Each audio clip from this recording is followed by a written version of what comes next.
New Zealand. Its fields and fjords are enough to make any traveller happy. But isn't happiness only real when shared? When I met the Kiwis, I fell in love with the blend of cultures, the diverse characters, their warmth. All it took was 14 days, but they felt like family. I'm Grace, and this is New Zealand.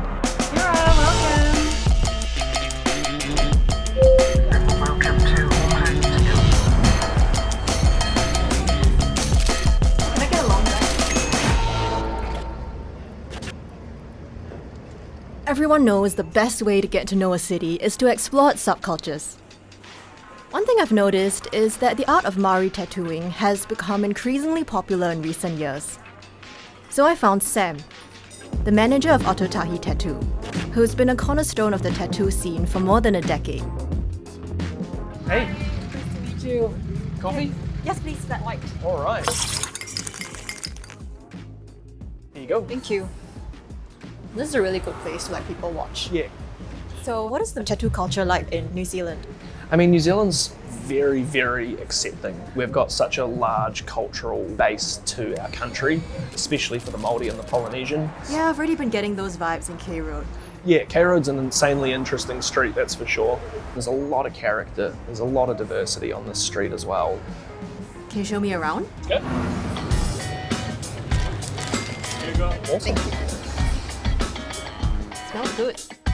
There's also something I noticed about Auckland. People are very friendly here. I mean, it's a very Kiwi culture. We have a word for that in New Zealand, whanau, the Māori word for family. And it's not just your blood relations, it's the people that you do life with. In regards to, I guess, the cultural background of the word, we'd be much better to speak to the Māori artists in the shop. So I'll bring you through to the back anyway to meet some of the artists and have a bit more of an in-depth chat.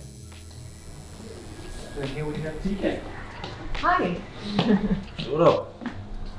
I had no idea what I was doing, but I later found out that this is called the hongi, a traditional way of greeting people in Maori culture.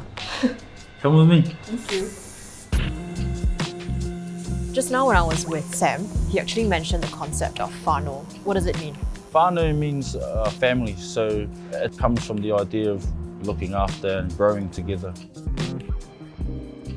It's sort of the cornerstone of what moko is. We have a thing that we call manaakitanga. It's everywhere in the world known as hospitality, so It's a big part of everything Māori. When you come, we welcome you, we feed you, and we know that if we've done a good job, we receive the same on the other end. So can you tell me how your face tattoo came about? My one is only the beginning, so anything underneath the eyes we refer to as the physical realm. Different parts represent what you do within your tribe. Mine represents me being a practitioner of moko. Can anyone get a Maori tattoo, even if they're not from the Maori community? We have one other type of moko we call kirituhi. And kirituhi is reserved for those that are non-Māoris, but they still mean the same thing. So So as long as a Maori artist does it on someone, even though they're not Maori, it's fine. It's more like culture appreciation rather than appropriation. For us, it's still a gift. So besides K Road, if I want to experience more about the Maori culture and the heritage, where do I go? Rotorua. That's where I'm from. You should go to Rotorua. After my conversation with TK, he recommended that I explore K Road's underground scene before leaving for Rotorua. I was not disappointed. A quick search revealed some of Auckland's burgeoning drag culture, so I met up with Monty, one of the biggest personalities in the drag scene.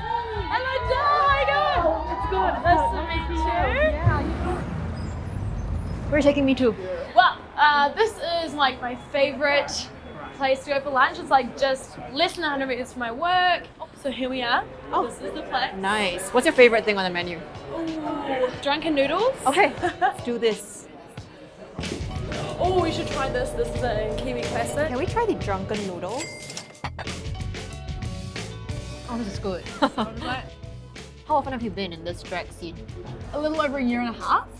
So drag was a way in which I had more freedom to do whatever I wanted to do, and it is such an art form of expression and to perform gender in a way in which like people don't normally see. And I think also because I am performing as a man, and you always see men being like these confident, carefree characters, whereas women are more reserved. But when you embody the like masculinity, and this idea of masculinity, then comes like this brash confidence, you know? It's an underground culture which we use to express however we feel. How I feel is, I feel like the world needs more love. So if I wanted to come to look at some drag stuff as a complete foreigner to Auckland or even New Zealand entirely, what should I expect at my first ever drag show? Ooh, depends on where you go. What about your show? If you were to come to New Zealand to go to a drag, one of my drag shows, expect the unexpected. Nice. You know how most major cities tend to suck you in? Auckland isn't like that at all. There is so much going on, and yet I never feel like a stranger. I feel like I've been given a glimpse of what Whanau means, and I'm excited to see what lies ahead in Rotorua.